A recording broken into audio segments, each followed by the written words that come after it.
Hey guys, thanks for checking out my video. I am the Scholar of the Brightest Star, and today I'm here to talk to you about the origin of existence. Now, let's start with the origin that we all know of, the Big Bang.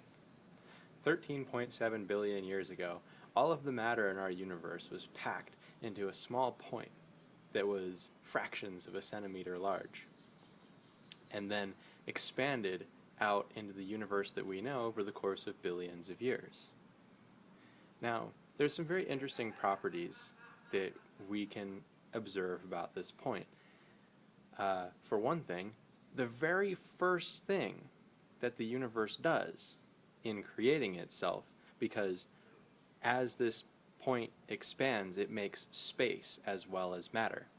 So you can say that this point is a self-creating point.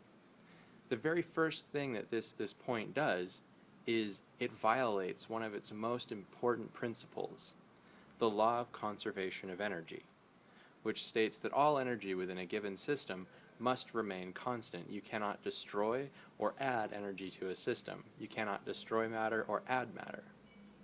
Which leaves us with a bit of a conundrum, because this universe that has been created has obviously a lot of matter in it, and it had to have come from somewhere.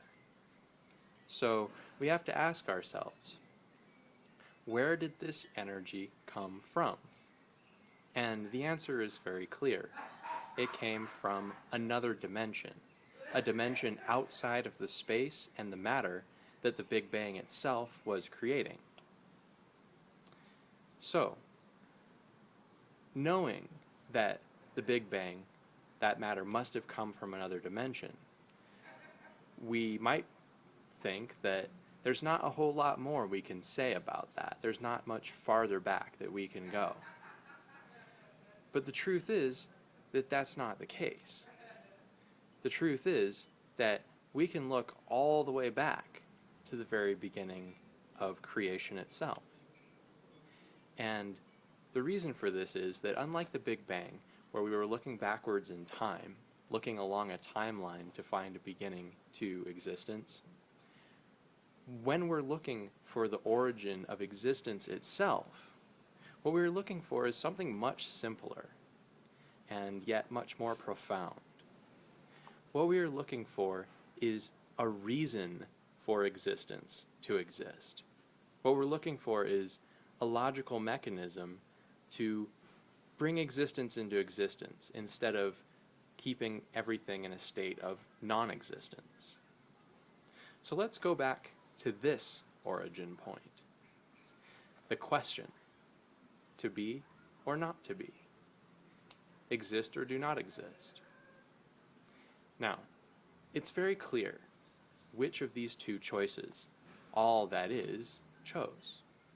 It chose to exist, otherwise we wouldn't be here. But that leaves us with a very interesting question. What is it about non-existence that makes it something that can't exist? And given the way I've framed that question, you might have already guessed. Non-existence can't exist because that is its fundamental quality. But you might be thinking, well, that's just a term, that's a definition. That doesn't mean that definitively non-existence couldn't be the only reality. But that is also not true. And the reason for that is quite simple, but it's also somewhat complex to think about. And it goes something like this. Non-existence is that which does not exist, which means that it can have no force, it can have no effect on anything, because by its nature, it does not exist. And so, if non-existence were the definitive reality for all things, it would be exerting a force on all things as a potential reality, which you can see all around you is a true potential reality and in fact exists. Existence does exist. So non-existence cannot exert a force. It cannot be the only reality because if non-existence were the definitive reality, then non-existence would exist. And at the same time, existence would be the thing that did not exist. So these two states would contradict themselves. Existence would be the thing that didn't exist, and non-existence would exist. And so that is an impossible situation. Non-existence cannot exist. Existence must exist so that non-existence can have the quality of not existing. Because if existence didn't exist, then non-existence would exist, which, as we've already established, it can't. And existence can't not exist, because its fundamental quality is to exist. That is the only property that it puts out at its fundamental level. And so what this means, that existence exists and non-existence does not exist, is that existence isn't saying anything else at that level of creation. And in fact, it is a far simpler reality and a far more likely reality that existence exists as all things than that existence exists as our universe. So what I'm saying is that existence didn't go from non-existence to existence and create the Big Bang in that moment. Because to do that, it would have to create certain specific properties for itself to exhibit. The laws of the polarities that underlie the particles that we have in our physical matter. It would have to create this this physicality specifically, and it doesn't have any reason to create physicality. The only thing that existence has a reason to do is to exist. And in existing, it has nothing to tell it in what way to exist. It doesn't have any motivation at that level, and there is no God to tell existence, hey, exist in this certain way, exist as the physical universe, for example. So, in existing, existence begins to exhibit some very interesting properties, because all it is doing is existing at that level. But there are a few things that we can say about that, about existence because of that. The first thing we can say is that, of course, existence exists. And in existing, it is putting out its essential quality of existence. And the significant thing about that is that if existence existed and that was it just put out this essential quality that went nowhere, then it would cease to exist because it would have no effect and would thus be more comparable to non-existence than to the existence that we know. So what we can say is that existence, in existing, receives the effect of its own existence. How could something that did not exist receive the effect of existence? So existence must. And in receiving that effect, it establishes a law. What it puts out is what it gets back.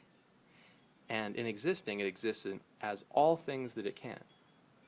And so it receives all things that it is existing as. But since no other laws have been established at this point, what it is putting out is, of course, infinite. It's all of the things that can possibly exist. And so this leaves us with another observation that we can make. Existence at the level of existence itself is having no conscious experience because it just exists. But because it exists in this infinite capacity, every facet of existence is a perspective on the nature of existence itself. Which means that all there really is perspective. Different perspectives on the same one thing that is existence itself. And that is the nature of all things. That is the nature of the origin of consciousness. It's all reflections on this idea that existence exists and exists as us and as all things. And at this level, since existence just exists, it is exerting 100% force, 100% energy, which means that everything within existence must exhibit that same 100% energy. And so when you look at the idea of a perpetual machine, and we say, you can't have a perpetual motion machine, that only makes sense in a reality where you aren't already operating at 100% energy, 100% of the force of existence itself, which you can know yourself to be because you exist, which means that you have the fundamental qualities of existence itself. And existence itself, in existing, must be a force, because non-existence is non-force by its very nature. Existence is energy, which is force. And so you contain that. And that means that you essentially exhibit all of the properties of existence itself. And there are lots of implications of this that we will go into at another time. But for now, just consider the idea that everything is one thing. And all of those things exist here and now.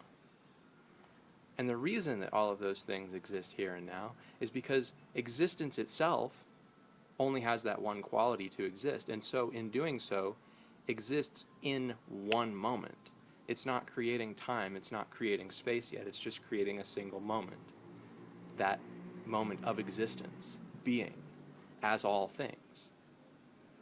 And so for you to be able to be a part of existence, that means that you must also exhibit that fundamental quality of being in the here and now at all times, which you are. You can't leave it. Even if you were to go to the past or the future, those would not be the past and the future.